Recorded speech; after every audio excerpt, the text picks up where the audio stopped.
Hi, and welcome back to another video in the AI Shorts video series.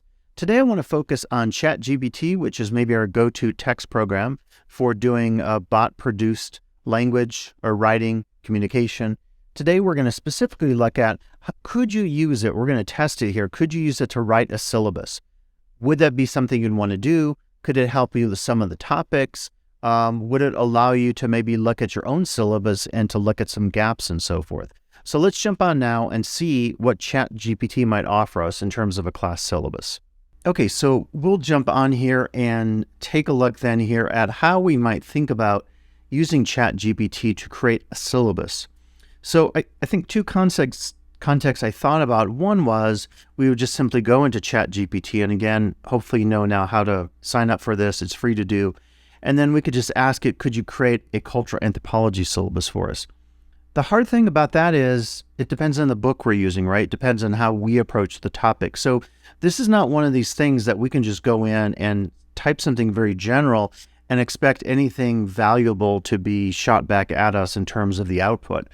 The second thing we could think about, though, is we could say go to our current LTCC syllabus template, which you can find on the Canvas Commons section if you're at all interested. And then what we could do is maybe take some information, put that into Chat GPT, and then have it help us with generating some of the content. So let's just try this. Maybe we'll take all the course policies. We're going to cut and paste these. And let me just see. I'm just going to try something here. I don't even know what it's going to do. I'm going to cut and paste this. Now, one of the things you can do, I haven't tried it yet in Chat GPT, is you can drag a file into this chat window here. And by the way, the history of the last 2 days here in kind of end of March 2023 has been down. So all my history is not showing up anymore, but you can theoretically drag a file into here. So I want to share, I guess I don't have to type that. If I just type this whole text, it should put it in its memory, if you will. Now, I don't know exactly at this point what it's going to spit back. We'll have to see. This is a set of policies from a hypothetical institution, a land acknowledgement, student accommodation. So it's turning this all into a list for us. That's kind of handy. Just going to see what it does at the end. By the way, it's normally a lot faster in terms of the generation, so this is pretty slow today. What I'm going to do is ask it, could you take these and write them in a more friendly language for a college syllabus? I probably put too much info in here and it's going to take a while to generate, but we can always stop it. And let's see here. Let's see what it says for my request here. This is not something necessarily I think you'd have to do, but again, I'm just trying to play with something here. You probably wouldn't want to change the land acknowledgement because we have like the official one, the college past. But this shows you a little bit about how ChatGPT can transform things. And in some of these cases, like if you don't like some of our policy statements, again, if it's like the official ones, I think the recommendation probably coming from instruction would be to say, keep the official ones, right? But everybody has their own spin on things, the way you write things in your syllabus. And I've always said to you that when you use the syllabus template, you can change things however you want to change stuff.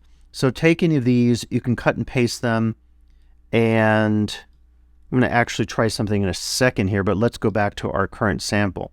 So if you like these better, like personal pronouns, then you could try any of these, okay? So just give that a look if you want to transform any of the language here. I'm going to put this in here. I don't need to include this. Actually, what I'm going to do is say, could you write a friendly make-up late work policy for a college classroom? Let's do that one first, and then we'll come back to the extra credit. And this is something actually that I didn't include in the syllabus template because my thought is you have to kind of figure that out on your own. But what I encourage you to do is as you're working on your syllabus, have Chat GPT open And at that point, you could say, hey, I'm missing some language on the following. And maybe this is going to be something that's a little more user-friendly. So let's see what it does here. This is actually pretty good so far. I understand that sometimes life gets in the way of completing assignments on time, and I want to support you in your academic journey. So the fact that I put in my prompt friendly language is really key, because that's going to allow me to have language that is more student-centered and not like a punitive type language. And you could even do that. You could take a current policy that either I wrote as a sample in here or you have, and you could change that and say, cut and paste this, put it into Chat GPT. And again, you can do that as your first step. Hit return or hit the key down here. And then once you've done that, you can say, now write this in a less punitive, student-friendly, more friendly style. And you see what comes up.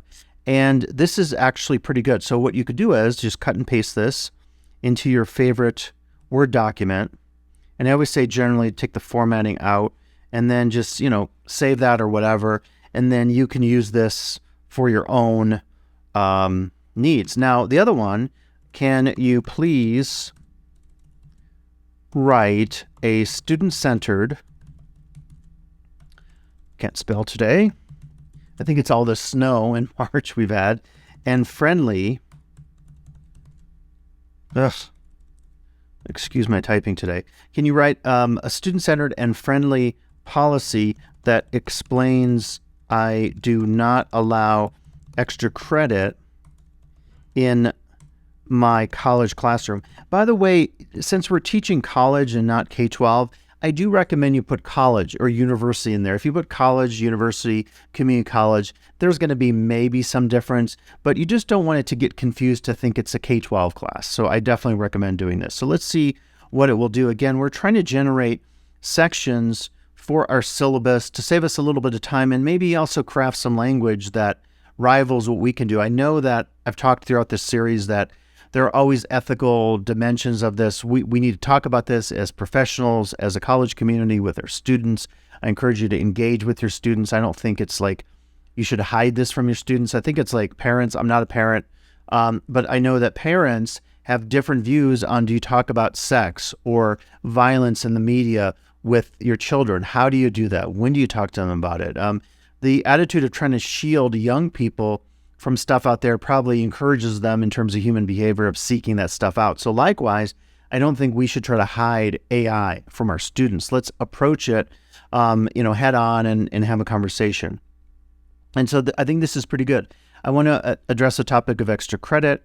While I understand there's a desire, I've decided not to offer extra credit opportunities. I encourage you to focus doing on your best. It's kind of weird they wrote it as a dear and then sincerely. So what I would do is I would just take, that policy there. If I like it, I would then, cut and paste it into my syllabus document or my Canvas page. And, you might have to do some formatting, paragraphs, things like that. If something is written in a list format, 1, 2, and 3, you could always paste and accept the destination formatting on your end in Word or even in a Canvas page. So that shows you a little bit about taking policies, crafting new policies, and using words like student-centered, friendly, to really create a policy that is not going to be seen as punitive by your students. Let's try the second one, just for the heck of it. We're going to try here.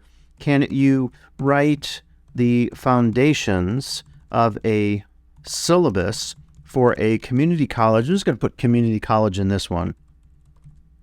Cultural introductory anthropology class. Again, when you write your prompts for anything, whether it's AI imagery or Chat GPT and the text stuff, try to be as specific as possible if that specificity is going to help hone in the bot to understand what you're saying and produce an output that you like. Now, if you don't like what it produces here, you can always go back through those transformative processes and continue to write in here and say, okay, can you change this for me? Now, once again, this is not all useful, so I'm not going to use a course description that doesn't mimic what's in our catalog or Title V outline of record. Same thing with probably objectives, but maybe you get an idea here on some course topics. Like if you've never taught this particular anthropology class ever before, this would actually allow you to get a heads up and say, okay, this is some of the stuff I could focus on. even including here attendance policy, late work policy, academic honesty policy.